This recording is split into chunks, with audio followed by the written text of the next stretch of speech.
Each state has its own legal definition of a lobbyist.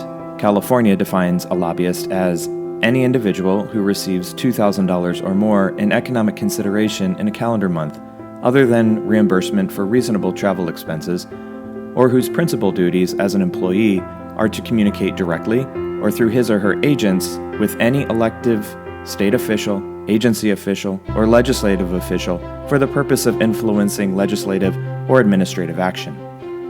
This does not include any elected public official acting in his official capacity or any employee of the state of California acting within the scope of his employment, provided that an employee of the state of California, other than a legislative official, who attempts to influence legislative action and who would be required to register as a lobbyist, except for the provisions of this subdivision, shall not make gifts of more than $10 in a calendar month to an elected state officer or legislative official.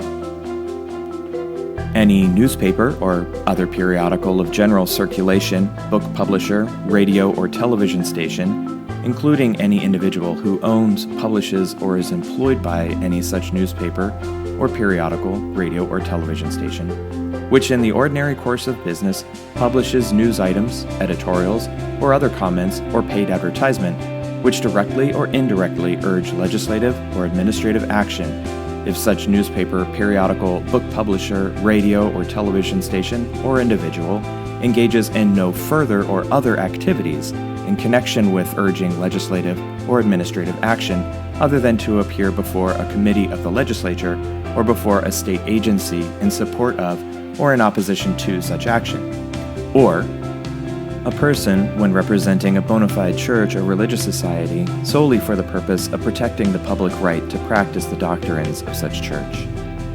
Nonprofit 501c3 community action agencies, or CAAs, and their staff and board members absolutely can lobby. You just need to pay any lobbying costs with unrestricted, non-federal funds, and they need to track their lobbying time, costs, and activities for reporting on IRS Form 990. Don't worry, reporting lobbying on the Form 990 does not increase the chances of an IRS audit.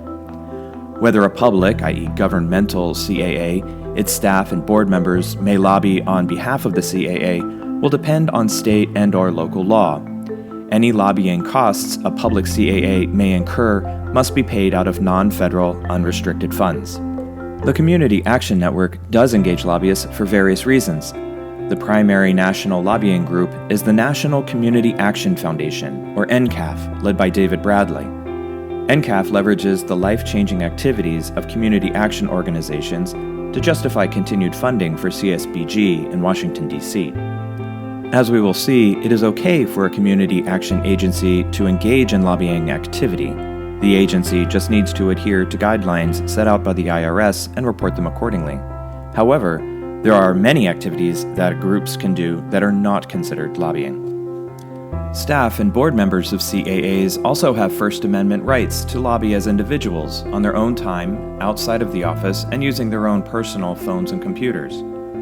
Silence on our programs during this time is not an option, so it's important to have a plan for getting the message through to members of Congress, whether or not your organization has non-federal, unrestricted funds to spend on lobbying.